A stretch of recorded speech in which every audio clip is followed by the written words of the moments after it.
శ్రీమాత్రే నమః. సభ్యులందరికీ శుభోదయం. నేను మీ రాజేశ్వరిని. నేను మీకు హోమాల గురించి చెప్తున్నాను కదా, అందులో భాగంగా ఇవాళ సుదర్శన హోమం గురించి చెప్తున్నాను. సుదర్శన హోమం శ్రీ మహావిష్ణువుకు చెందిన అత్యంత శక్తివంతమైన ఆయుధమే సుదర్శన చక్రం. హిందూ పురాణాల ప్రకారం ఈ ఆయుధం చాలా శక్తివంతమైన ఆయుధం అవడమే కాకుండా దైవిక శక్తి కలిగి ఉండి దుష్ట శక్తులను సంహరిస్తుంది.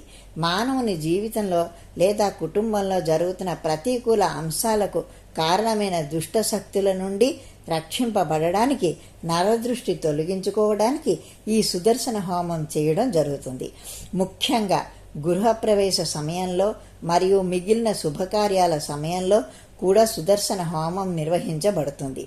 హోమాగ్నికి అష్టద్రవ్యాలను సమర్పిస్తూ అత్యంత పవిత్రమైన సుదర్శన మంత్రాన్ని జపిస్తూ ఈ హోమం చేయడం జరుగుతుంది.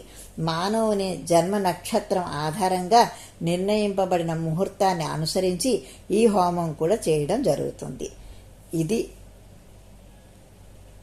నేను ఇవాళ సుదర్శన హోమం గురించి చెప్పాను. ఇలాగే ఇంకొక హోమం గురించి రేపు తెలుసుకుందాం. అప్పటిదాకా సెలవు. శ్రీమాత్రే నమః.